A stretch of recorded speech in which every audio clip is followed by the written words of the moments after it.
Invite someone on tonight to come and join with us. Um, Call somebody, even have a little block party. Come on and get them on. You need to hear this information tonight. So I'm going to ask you to just hit the share button, invite someone to come on, as we're going to be talking about the COVID virus, COVID-19. I didn't want to close out this year without allowing you to hear information. The Bible says that we are destroyed because of a lack of knowledge, not because that knowledge wasn't available, but the Bible says we rejected knowledge. And so many times we hear about the COVID, and some people believe it's real, some people believe so many different things about COVID. But I wanted to bring people that could tell you the facts. I even did some research on my own and found out over 2,500 deaths in Allegheny County. Over 807,000 have died in the US because of COVID. Many more hospitalized, many more battling with upper respiratory problems. So this COVID-19 is not gone away. People are still battling with it every day. Those that have been vaccinated have seemed to have a better response to it. Those that have not been vaccinated, we have seen some of many hospitalizations. So we wanted to talk to you about that. We have been in an ongoing battle, seemingly a never-ending battle with COVID. We have all stood in awe at the relentless attack of this virus. It has launched around the world. We realize that the virus, listen, are not new, but we have never witnessed something like this where the entire world was shut down simultaneously because of this virus. And although the initial reports brought some concern, it didn't get real until first reported in the United States, January of 2020. We began hearing the buzz of the coronavirus, a highly contagious virus, which cases rising in China and in Europe. On January 20, 2020, the first confirmed case was reported in the United States. By March 11 of 2020, the worldwide organization WHO declares COVID-19 a pandemic. On March 13th, the United States declares a national state of emergency and issues travel bans to China and to Europe. Listen, by March 19th, a national shelter was placed in order and was declared. And just like that, life changed dramatically. Every aspect of life was affected, from babies and children no longer being able to go to daycare and schools. Seniors have been left alone. Some died without family members being able to get to them. Nursing homes were shut down. Families could not see their loved ones for months at a time. Churches were closed, which, affected my area of ministry. They were closed, although some of the places of worship have returned. Some are right now getting ready to go back to virtual because of outbreak in some of the churches. It is still not the same as the pre-COVID, but many congregations have yet to have an in-person experience. COVID-19 has left us all with more questions than answers in most cases. And here are almost 2 years later, and we're still not out of the woods. We're taking time out to address the topic because every day we receive prayer requests after prayer requests for family members who are struggling with COVID-19. I have prayed with people in the hospital who have been battling COVID-19, where the doctors have said nothing they could do. I have prayed with family members who were on ventilators and got allowed to get off the ventilators. We've seen such a dramatic hit with this COVID-19, and yet still many people don't feel like they need to take the vaccine. As we get into our discussion today, please feel to ask questions to our Dr. Johnson and Minister Elaine Jenkins. I'm going to introduce them shortly. Also, we're not here to debate or stand in judgment of anyone who has not taken the vaccine. That's not what we're here. We're here to give you information that you will make wise decisions. Wise decisions are necessary and critical. We are only here to share our experiences with you and to discuss what we have encountered on this ongoing battle with COVID-19. Tonight, we're being joined by Minister Elaine Jenkins, which is a part of our congregation She's one that has been on the front line with me and also had battled COVID-19 herself. But she's been on the front line with me, making sure that clinics have been set up in the churches, making sure that we had a clinic here so that people could get vaccinated. And now they're out again pushing the boosters. So she's going to be here with us. And Dr. Rhonda Moore Johnson is also here with us, who is a retired doctor, but is taken on this move for COVID very passionately because of the impact it's having on our community, our seniors, our children. No age group is being not touched by COVID.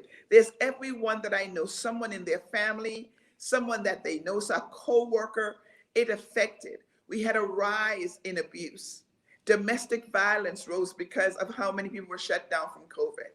Many loved ones are not able to travel. Many of my families overseas in England and also in the Caribbean, and many of them have not been able to travel because unless you have the vaccine, you're not able to travel. And some of them are still battling on whether they should take the vaccine or not. So tonight, I hope and I pray the information we share with you tonight will make sure you get up and make a decision to get tested or to go ahead and get that vaccine because it's so important. I'm fully vaccinated and also have my booster.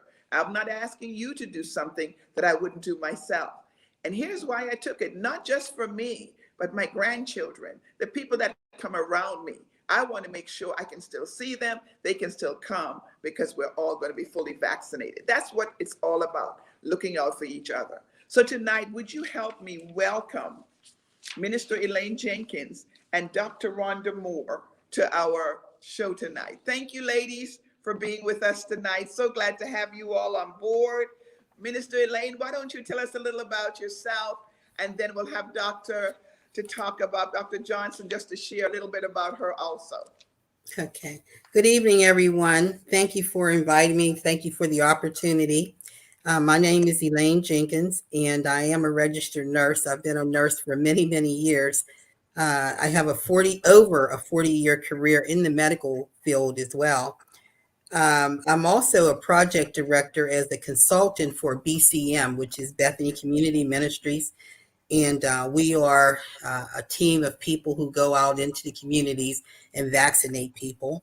I'm also the vice chair of the PA Council on Aging.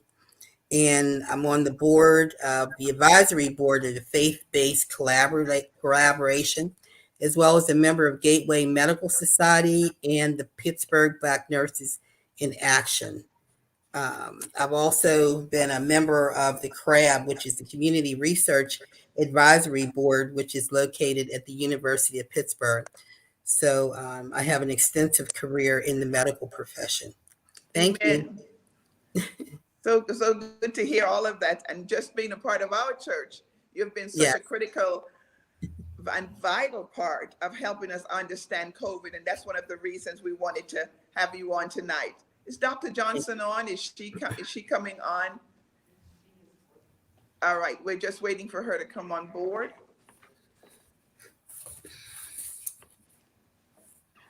Well, I'll go ahead and talk to Minister Elaine for a minute while we wait for Dr. Johnson. Just let me know when she's on.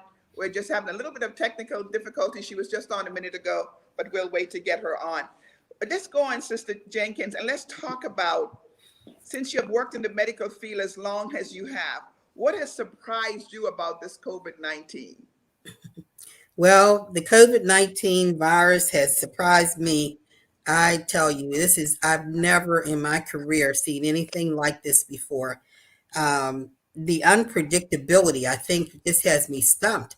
I just can't believe that you have a virus here that has so many different symptoms. You just can't tell. Some people have very mild symptoms. Other people are on ventilators battling for their life. And so it's very unique in itself. And is that because of people keep saying underlying problems? Is that because of that? Because someone was just saying today, someone have COVID, they only have a cough. I spoke to someone else that say all they did, they lost their taste and smell. So is it because of underlying issues, or is it because everybody's just affected differently? I think it's a combination. I do hear more people who have underlying conditions seem to get more severe symptoms. They seem to battle more with the COVID virus once they have it, but it can affect anyone, and anyone can have the severity of the symptoms. Even I've even heard of people, young people who don't have underlying conditions, and they also are battling severe symptoms from the COVID virus. So it just affects everyone differently. Everyone differently. Well, we're going to talk to you until Dr. Johnson is able to get reconnected. She's having a little bit of Wi-Fi issues, and as soon as we get that worked out with her, she'll be back on. Okay. Listen, although you have been retired, and we know you're still on the front line to assist those that are battling with this and administering vaccine, what prompted you? What made you decide that this was something that you wanted to get into? Well, Pastor, just like you mentioned earlier, I myself had COVID, and I had COVID when was November, last November, right around the time where everyone was celebrating and enjoying their holidays. I was sick, very, very ill. And I always say, if it had not been for my pastor, Connie Brooks, praying for me, and God hearing the prayer and touching my body, I don't know if I would have made it. I mean, that's just how sick I was. So during that time of affliction and being on my deathbed, I guess the Lord was speaking to me because an opportunity opened up with a group, and my name had come to the top of this list and asked if I would come and go alongside them and be the project director for people to go into the marginalized communities and the congregate living areas, places where no one else would go, no one else had gone, and to deploy a team of nurses to go into that area and vaccinate the people. So primarily it was our African American community that no one was going into. Wow. Well, Dr. Johnson is joining us now. Dr. Johnson, I want to ask you, tell us a little bit about yourself and how you got involved with fighting this COVID-19. Well, first, I want to apologize. I kept getting a note that I had an unstable internet connection, and I had to move to another room of location of my home, which is closer to the Wi-Fi router. So I apologize for that technical glitch. I guess too many people are using Wi-Fi, and the Wi-Fi connection is unstable. Okay. So okay. my apologies to you all, and I will work to adjust the lighting as I can. So I am a retired pediatrician, public health expert, worked in public health for many years, not here in Pittsburgh, although I did work for the county health department for a little while as a consultant post-retirement. But I have extensive background in pediatrics, adolescent medicine, public health, community health. I've done global health. I've conducted missions in 5 different countries around the world. And so I've never, though, been in a global pandemic like such as we have now. Wow.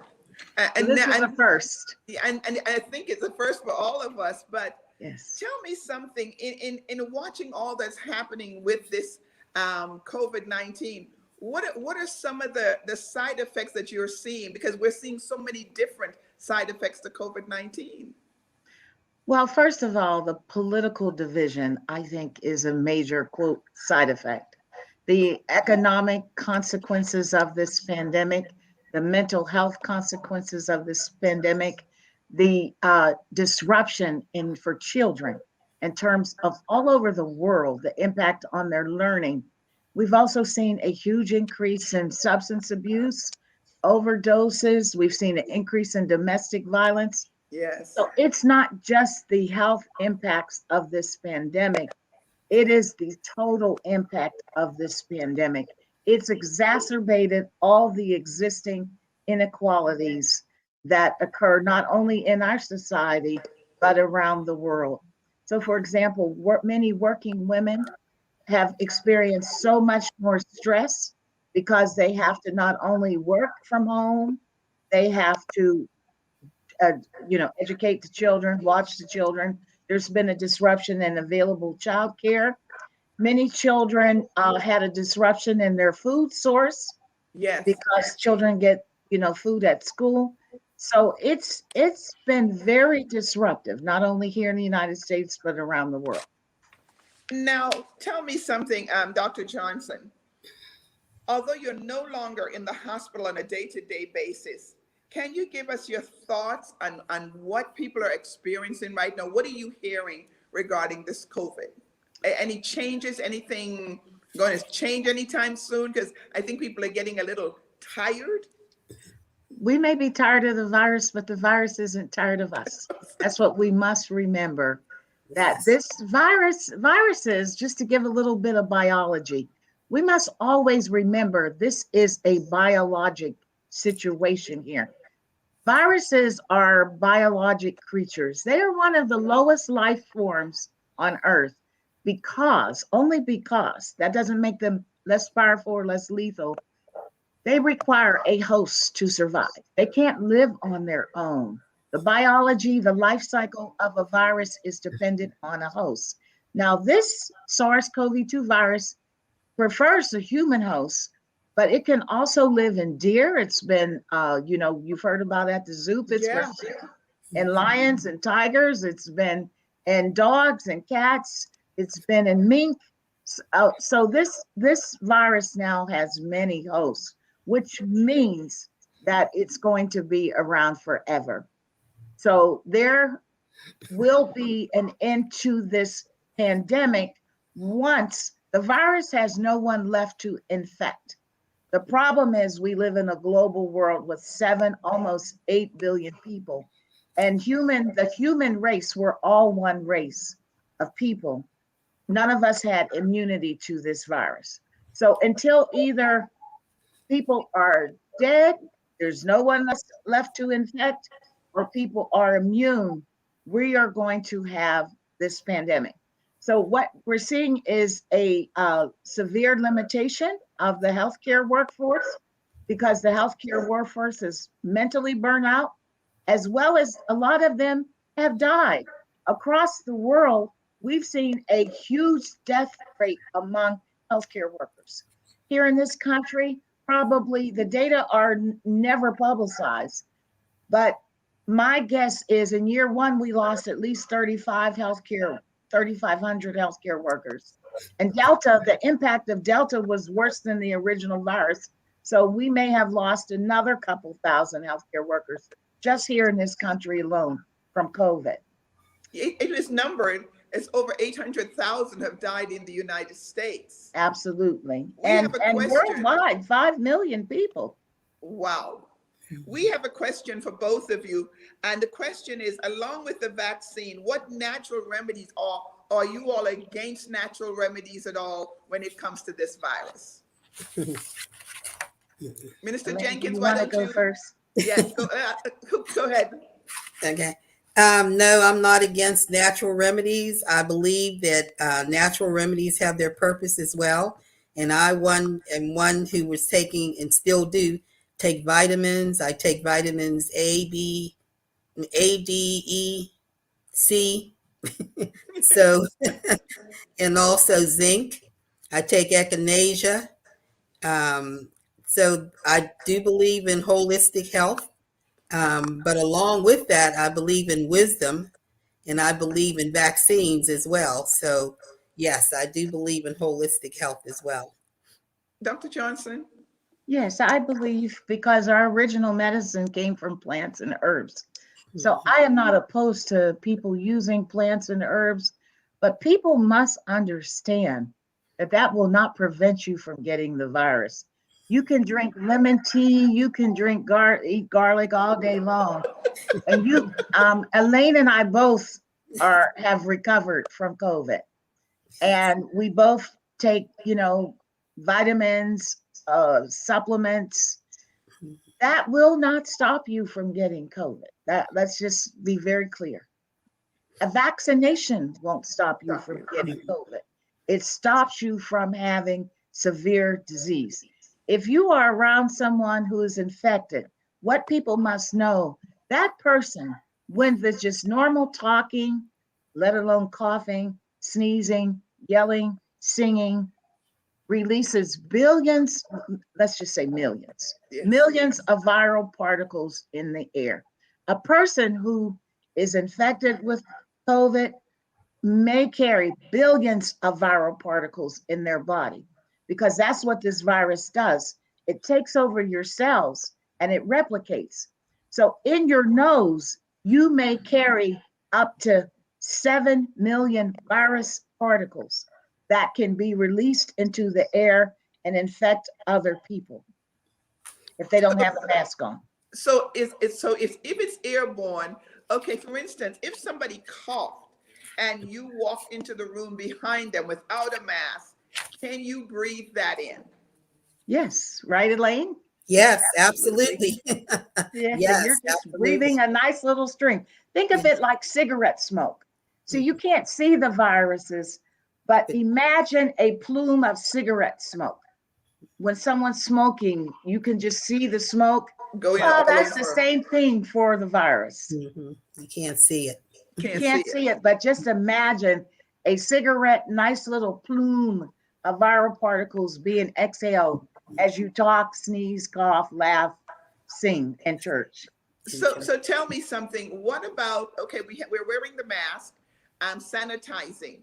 They're saying today, if you go to the drive-through at the bank, touching the things that they put the money in, they're talking about going to restaurants, the knife and forks. Tell us, what should we don't want to live in fear, but what is and we would even pick up the virus through those avenues. Most transmission is air through airborne droplets. Contact transmission, even in developing countries, has not been the primary mode of transmission of this virus. This is an airborne disease. You get this virus through your mucous membranes of your nose and your mouth, or you could get it through your eyes. That's why the healthcare workers wear the face shields. Wow, I know this is the first time I'm hearing about the eyes. Yes, So yes. it can also, so even so, wait a minute, I have to get this one right. You're going to get your hair done, eyelashes done, eyebrows done, and you're leaving your eyes open to those workers. Yes. So that's even a possibility. They should have a mask on. Yes. Wow.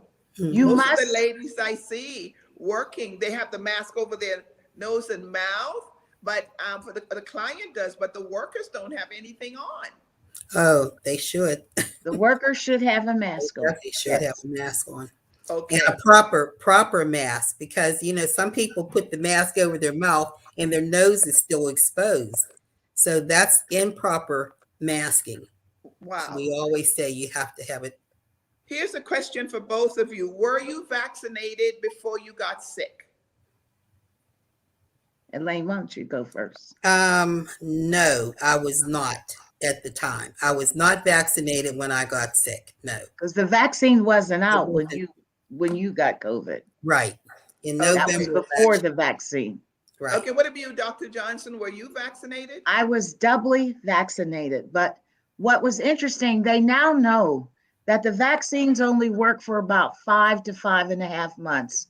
I got COVID right around the 6th month before they started boosting. So I got COVID in September, and the booster recommendation came out at the end of September. So 3 more weeks, I could have got a booster. Tell me, something. So, and because we don't know a lot about the virus, we're learning as we go. The government doesn't know. There's a lot that we don't know about the virus, but we have learned some things about the virus. So it's possible that we're going to still have to get another booster at some point, based on what you're saying. Everything is possible. See, what we need to me think about is our goal is to stay alive. Yes. Our goal is to stay alive. If you're clear what your goal is about, then you will do what you need to do to stay alive. Now, tell me something, Ms. Jenkins. On an average day, how many people are you all servicing with the vaccine? Okay, we service so many different numbers. We have serviced 600 in one day. We've serviced 400 in one day, 7 people in one day, 3 people, 20 people. So I really don't have an average. I just say that if I can do one, then I'm happy. At least one person got vaccinated. And what I'm finding is that it's probably like a domino effect. We've seen so many people, like if one person um, in the family gets vaccinated, they have a tendency to call other people in their family to get vaccinated as well. So now I'm seeing more um, families that More are families getting. vaccinated. Yes. Dr. Johnson, someone has a question for you. We've heard through the media that the coronavirus comes from SARS. What does that mean? Okay, that's a good question because the language is confusing. Right. So let's do a basic language lesson. SARS stands for sudden acute respiratory syndrome. That's the name that the coronavirus, that's the syndrome. Sudden means fast, acute means urgent, severe respiratory means, in your lungs. So then it says corona, co stands for corona, virus 2 for 2019. That's the name of the virus that causes COVID-19. So SARS-CoV-2 is the name, the official name of the virus that causes COVID-19. It is part of a family of viruses called coronaviruses, and it's part of a subset of viruses that causes acute respiratory distress. It is not the first one. The first SARS epidemic, it did not cross the globe. The epidemic was, the first one was in 2003. The second one was MERS, the Middle East Acute Respiratory Syndrome virus, MERS, MERS. It occurred in the Middle East in 2014, but it never became a pandemic because the virus killed everybody. There was almost no survival rate. So if a virus kills everybody, it can't continue to multiply. So then along comes in 2019, the SARS-CoV-2 virus, third member of the same family, but it has changed. The virus changed so that it doesn't always kill the host. So if it doesn't always kill the host, it can multiply and mutate. Viruses all mutate. That's why we have these variants. Wow, that is interesting. And so So now we people have need this. to understand the science. This is all a science-based pandemic. It's not made up and it's not political. This is biology. Well, when they said it started in China, how do you see that, Doc? When they say that this virus, it started in a lab. Well, that's just what do they call those conspiracy theories? We have to realize, okay, especially African American community, we can't be concerned about that. Too many of us have died. There was one point in 2020 where the death rate among Black people was 9 times higher than the death rate among white people, 9 times. So what is the point in talking about where it came from? What we need to learn how to do is survive this, right, Elaine? Right, and I just want to absolutely. give a shout out to Elaine for all the work that she does, Minister Elaine, getting those vaccines. She goes in people's homes. She has been such a devoted foot soldier for getting these shots in the arm. So, Elaine, I just want to give you Oh yeah, a shout out. we celebrate her Thank too, you. because I remember when she couldn't even get the vaccine to the people, and it was on her heart and burdening her to get the vaccine one morning. And I said to her, we are going to pray that you have a source to get this vaccine to the people. And we thank God for the doors that were open. And so she has our support 100%. She knows that, not just in our prayers, but pushing people to get vaccinated. Yes, she does. We do. We still, at our front door of the church, we still have people sanitizing, masks must be worn, all of the above. We don't want to be living fear, but like, Right. we need information. We need Yes, to know absolutely. how to live and live safely and not Yes, be so selfish to think that, yes, I'm not going to do this because I'm fine. Well, if you're fine, think about somebody else who's not. right. And so I think that has been my case with this virus, is that we have to think about other people at time. But here's something I want to ask Ms. Jenkins. I want to find out from you. What do you think over the long haul when it comes to African Americans? Do you feel that we are making a dent in being vaccinated? I know I've seen you go to the marginalized. I've come to some of your clinics. I've seen you go into housing places. But are we making a dent, especially in our community? Well, statistically, I think that the dent is not being made enough.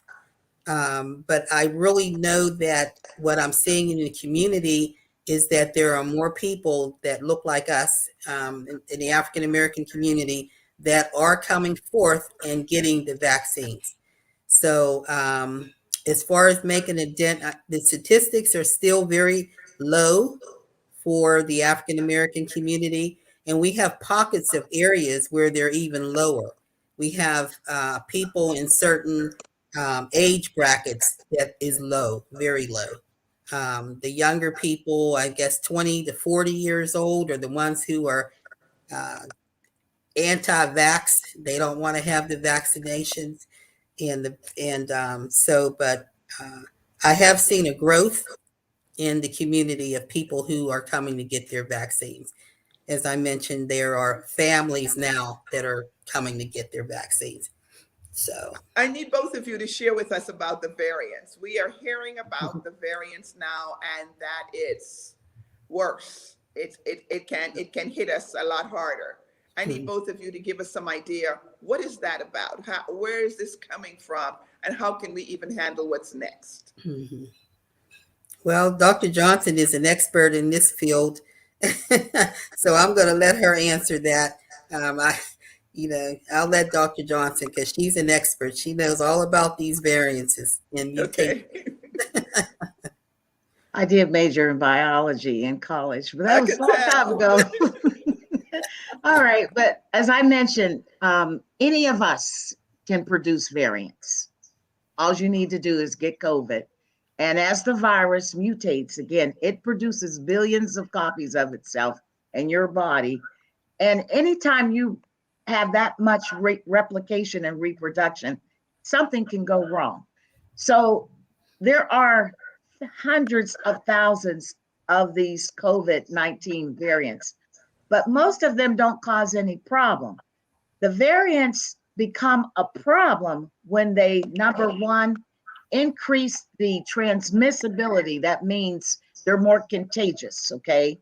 Number two, when they cause more severe disease in people, that's a problem. Or three, they interfere with the functioning of the vaccines that have been developed. The World Health Organization calls them a variant of concern. So we started off with the original Wuhan ancestral, now that's called the ancestral virus. Then came the Alpha variant, which was occurred in the UK in school children.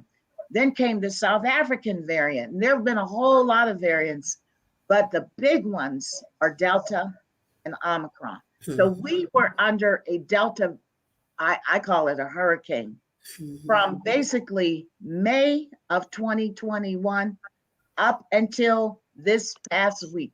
We have been under the Delta hurricane. And Delta has turned out to be far more deadly. More people died this year from Delta in the United States than died from the original Wuhan ancestral virus. Now, along comes Omicron. It's believed to have come out of South Africa, but they already had found it in Europe before they found it in South Africa. So that's unfortunate. So don't get caught up on where these variants come from. They could come from anywhere. But Omicron now has, in a 1 week time, has become the dominant variant in the United States. They didn't expect this variant to become dominant until February. So this virus has surprised even the experts like Dr. Fauci and the CDC. So they knew it was 70 times more transmissible than Delta. So what does this mean in real terms? So let's say you had the original virus last year. The one person you may infect maybe 2 people. With Delta, one person could infect 6 people. Mhm. With Omicron, they say one person might can infect 15 people. Right. And the transmission window is very short, like 2 to 3 days. Now, initial signs show that it might not be as severe as Delta, but we don't really know yet. We've only been 1 week into this, and we have 40 million people who are unvaccinated. The concern, 40 million people in this country are unvaccinated. Wow. Yeah. So the concern is for the unvaccinated. Mhm. For the vaccinated, the folks who are vaccinated, your big task as soon as possible, you need to run as fast as you can and get Yeah. a booster, Yes. because the booster increases your antibody level circulating in your blood. What's so frightening about Omicron, in addition to the fact that it's far more contagious, Omicron has an escape mechanism. It has 50 different mutations that render it less susceptible to the vaccines and less susceptible. The traditional 2 monoclonal antibody treatments that we have, that they don't work on Omicron. Convalescent plasma doesn't work on Omicron. So basically, you have the super variant that you don't have any therapies yet that work. We have these new pills that Merck and the other company, Pfizer, are developing, but they're not here yet. When we probably won't have them until January. So already Omicron is becoming the dominant variant. And what I personally fear, of course, Dr. Fauci hasn't said this, is because the virus can mutate so fast. What if you got a combination of Omicron and Delta? Oh, That's gee. my big Ooh, concern. oh Wow. my. I Yeah. don't even want to think about that. I don't either. I But don't know you what have to, that's going to that's look like. my Oh, guess is that's why, President Biden announced this new initiative today that's going to involve a lot of access to testing and a lot of support for the healthcare teams, because the hospitals now are down to a critical, even here in Allegheny County, the Right. ICU beds are so low. COVID is filling up the hospitals. The Right. vast majority of these people are unvaccinated, and a large number of the people in the hospital with COVID are African Americans. Yes. Yes. wow. That's hard to even fathom that this is still, and we're still, even after all the statistics we're seeing, we're still afraid of the vaccine. Hmm. Listen, they're saying because of this COVID-19, there's so many side effects as hallucination. Can this virus actually affect all of, your thoughts, your thinking? How is it affect? How have you all seen it affecting people? Well, I've seen it affecting a lot of people, as far as like after they've had the virus or when they've had the virus, we call it foggy brain, where they can't concentrate, they can't think the way that they should be thinking before they got sick. I also have seen people who lost their taste and smell, and it did not come back within a short period of time. I talked to a lady one day last week, and she got COVID. Her father got COVID. Her brother got COVID. She lost her sense of taste and smell. Her father passed away. She still has not gotten her taste and smell back. And she says that she talks to her doctor all the time, and he can't tell her when it's going to come back. She said it's so frustrating because this has been since January and she hasn't regained it yet. So, we just don't know. I mean, the symptoms that you have, the long haulers, we call them the long haulers. Fatigue is a real prominent one. People don't understand, you're so tired, you're just fatigued.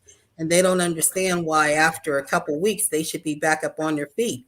But it doesn't work like that. Oftentimes they still have fatigue and they just have to lay down or take a rest or whatever because it like takes over your body. Your memory is bad. You know, a lot of times you can't concentrate. I've heard so many people have insomnia. That's another real symptom. They can't sleep. Um, so there's a lot of other things that can be wrong as well, but those are some of the cardinal signs that I've seen or symptoms that I've seen. Dr. Johnson, help us understand. We're here. We saw a spike after Thanksgiving. Many people are traveling. They showed at the airport millions traveling over the Christmas holiday. I am nervous about that. But as a pastor, because I'm concerned about people coming back into the congregation who's been away. Tell us what to expect. What can we expect after Christmas with all of the traveling, all of the fellowships and the dinners and the banquets? What are we looking at for January and New Year's? Well, it is not going to be pretty. And that's why you saw the government mobilize this response. See, you don't have to know what's going on, but you can anticipate that there's going to be a problem by the amount of response that's going to be thrown at the problem. Anytime you're bringing in the military to put extra beds, tents, and parking lots, folks, wake up and smell the coffee here. You know, the government's setting up mass vaccination clinics, mass testing, going to be sending you a test kit at home. This is going to be a major problem here. I don't believe in saying doom or gloom, but you have to plan for the worst. It's been forecasted that 100,000 people are going to die. You don't get a chance to come back to life from death. Death is final. So, I say to people, this is a human behavior situation. As we don't change our behavior, we will suffer the consequences.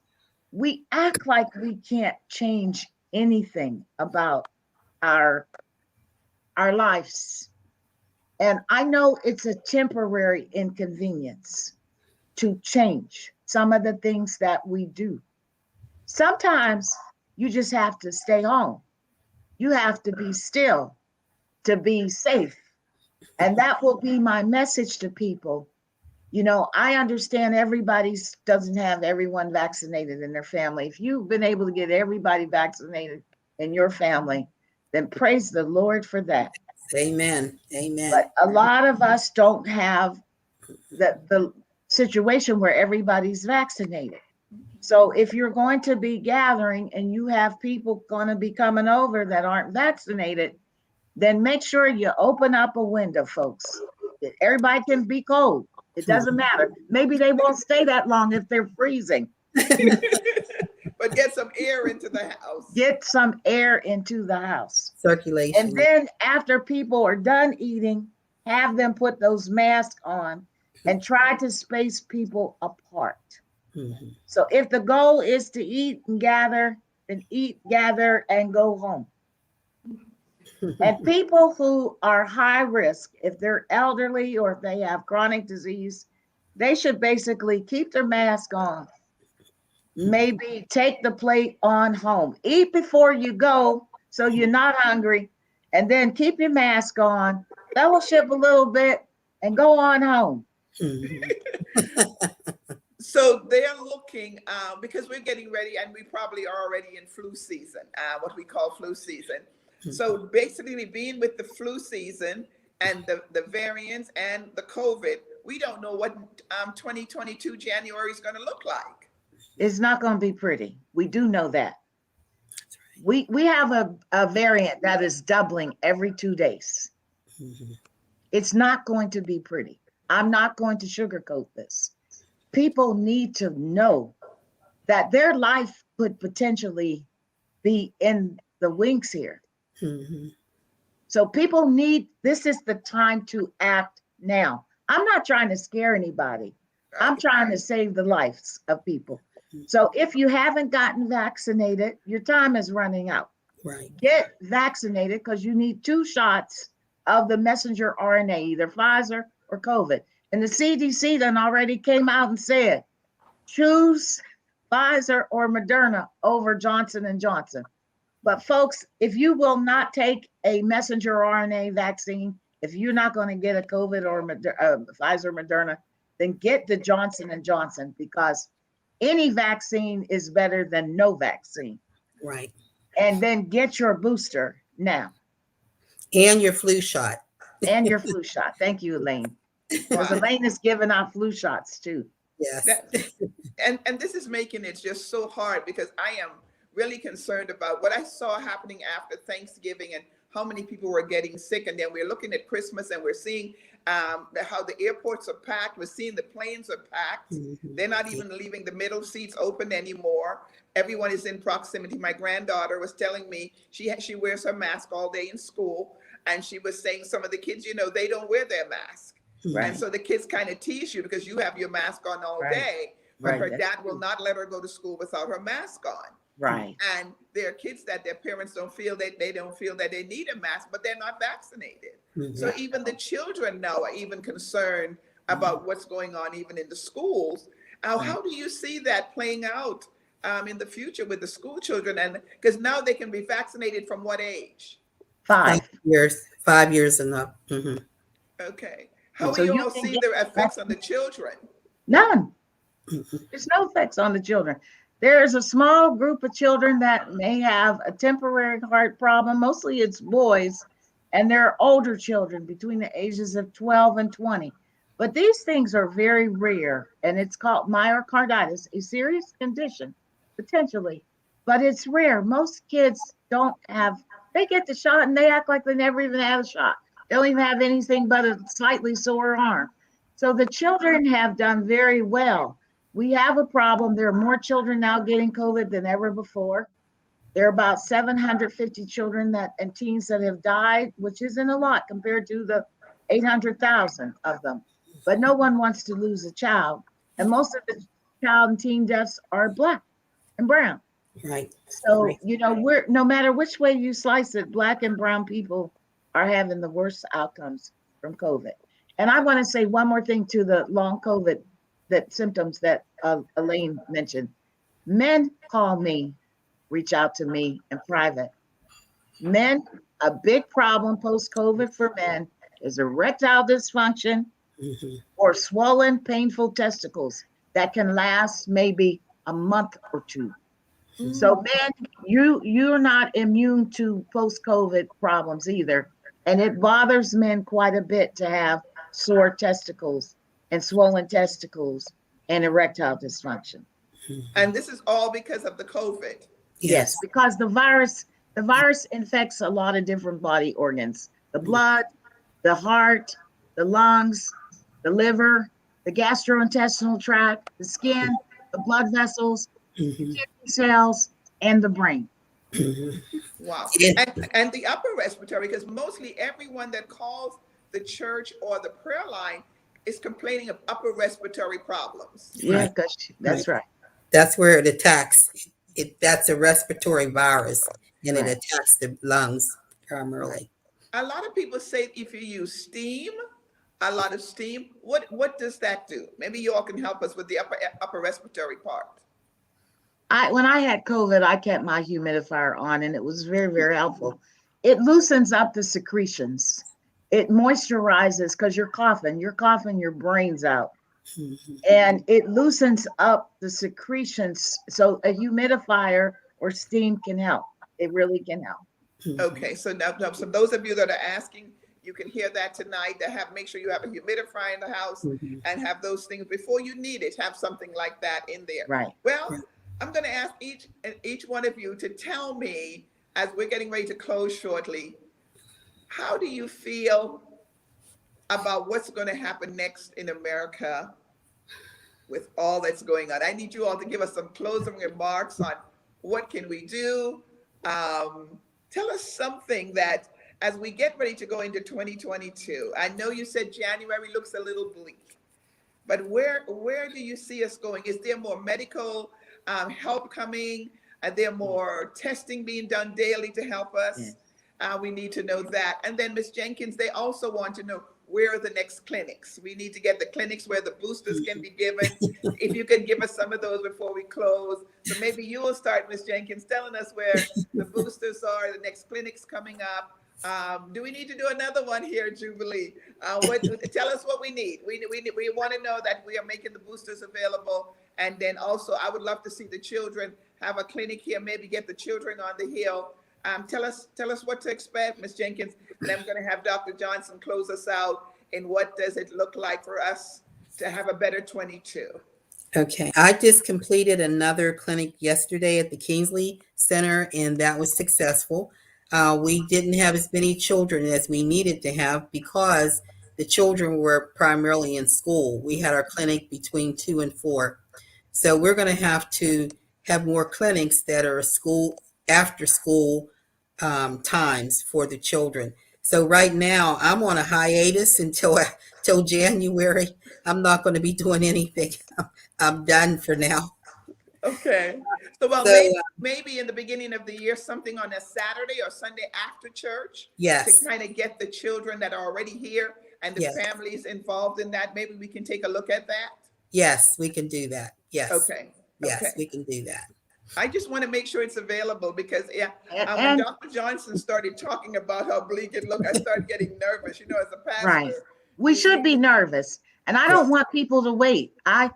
You can text, write this down, please. Text your zip code on your cell phone, folks. Text your zip code to 438-829.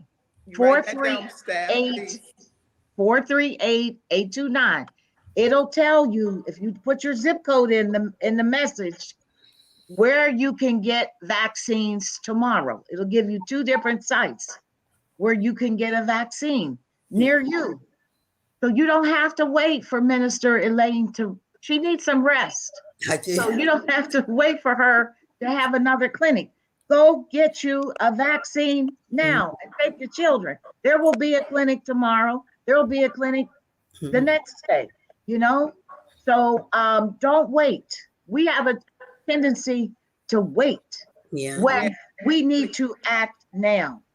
Please post that number for us. Go ahead, Dr. Johnson. I'm sorry. Okay, I wanted also to say. I want them to post that number. Okay. So that the people 438-829. Text your zip code.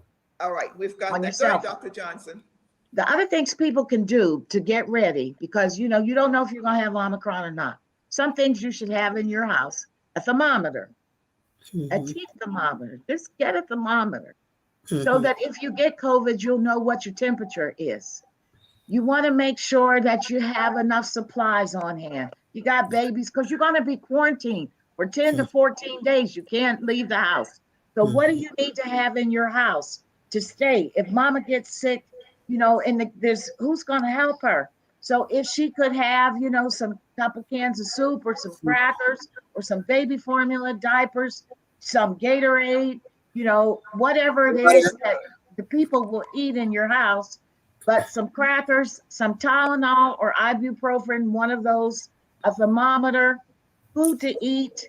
You need some wipes to clean everything down, or some soap and water, to clean the bathroom.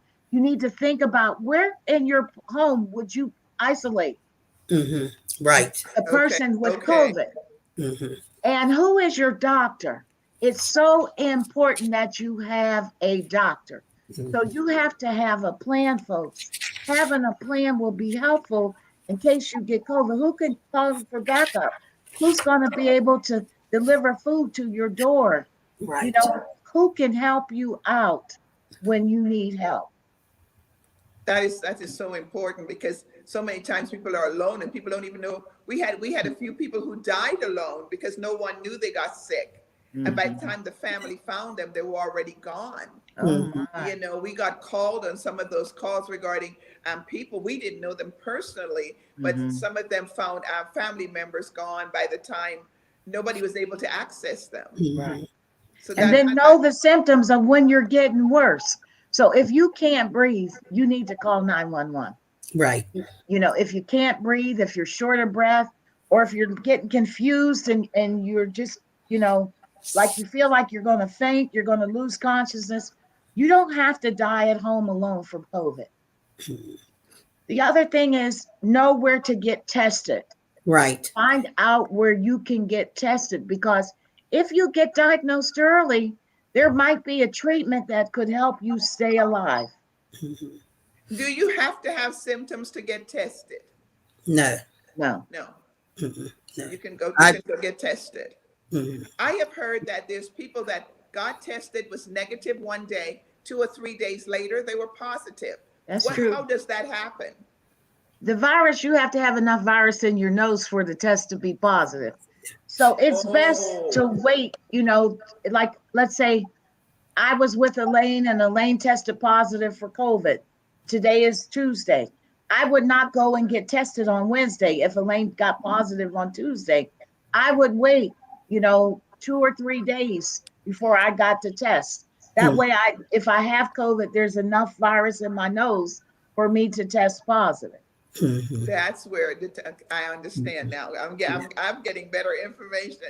Listen, if someone in the home gets COVID, or if someone in the ministry gets COVID, should we sanitize or get a sanitizing company in to clean everything? What's the recommendation for that? How do we get it out of the house, out of the church, if someone has come in with it, or if we find out someone had COVID that came to our organization? Do you have ventilation? Do you open your windows? Yes, we do. We open the doors. We have a company that comes through. They were here today. We have the church sanitized after every service. Well, then that should be sufficient. And Yeah. open Okay. up the windows, get the movement of the air. And the other thing is get a HEPA, HEPA filter. Filtered. Mhm. I have a HEPA filter because I have family members who aren't vaccinated. And when they come to visit me, I have my HEPA filter on. I have every window open that I can open. And I, you know, spray everything down with Lysol when they Right. leave. That's my And home what does sanitation the program. HEPA filter do? Is it just cleans the air? Yes, it cleans the Okay. air. Could you I look have at that? one that can do the viral particles. And I've asked our church to get HEPA air filters. So the Well, HEPA, we're gonna see about that Mhm. too. yes. Well, I thank you all so much for joining me tonight, and talking about COVID. You've given me so much nuggets to chew on, to as a pastor, to think about the safety of my congregation, which has been on the forefront of my mind. As Minister Elaine knows, I am on top of it, because Yeah. thank God we haven't had anything in the ministry, and we don't want it here. You know, we pray against it, but we also follow precautions and make sure Yes. that things are done a certain way. But Mhm. I really thank you so much, Dr. Johnson, for sharing that information with us. I have so much more clarity on this variant and on what SARS actually means now. And Mhm. so I'm just thankful for that, and commit to those of you in the medical field, because we have lost so many that are on the front line because of our lack of knowledge in this environment and with this information, that we want to make sure you all are okay, that are working on the front line. So we're going to commit to doing the best that we can. And Ms. Jenkins know that I do really commit to make sure that our community and our churches are safe, and that we are concerned about you all that are out there on the front line. So thank you all so much for joining us tonight. And listen, we are praying for you all, and we are going to make sure that we do our part in making sure there's safety, especially in the church environment that I find myself in. Thank you so much, and God bless you. Thank you. Thank you for having us. You're welcome. Well, I hope we shared enough information regarding COVID tonight. There's an ongoing battle with this COVID, the variants. You hear now about the Omicron. You hear so much is going on. And I wanted to take some time, because many of you are traveling. Many of you are going to foreign countries. Mexico is packed, Aruba, Jamaica, the Caribbean. And I'm just reminding you, on this packed planes, packed cruise ships. Just last week on my prayer line, one lady shared with me they went on a cruise to celebrate their sisterhood. And on the sisterhood celebration, at least 3 came back with COVID. And they're older and they're sick. I know you want to travel, and I know you want to go. We all do. But are you really ready? If COVID takes you out for 14 days, how are you financially? Can you be at home for 14 days? How would you manage? And if you're homesick and you live alone, who would help you? I want you to think about that before you get on a cruise ship, you start traveling, you start flying, you start doing anything. It's wonderful to go, but everybody is not being cautious. So here's my thing to you. I want you to think for a minute. I don't want you to travel just because it's traveling time. If you get COVID and home for 14 days, how are you financially going to be able to manage? Who will bring you food? Who will be there for you? I want you to think about all those things when you get ready to go to the parties, when you get ready to go on the cruises, to go on vacation, to go into large groups. Be careful what you do. Even here at our church, you have to wear a mask. You have to make sure your temperature is taken. We're doing whatever we can to keep you safe. But if you travel and you come back, do us a favor. Stay home and rest until you know you don't have COVID, because we don't want it here. Do your very best when you are traveling, when you get back from traveling, stay home until you're sure that you don't have COVID. Make sure you've been tested before you come back. I know many countries don't allow us to come back in. We're not allowed to come back in without being tested. Make sure you're being tested to keep each other safe. Thank you so much for joining me tonight. And I pray I have shared information to help you make wise decision. The Bible says we're destroyed because of the lack of knowledge. Not that knowledge wasn't available, but we rejected knowledge. Let us not be found rejecting knowledge. Let us use wisdom. Thank you for joining me tonight on Let's Talk.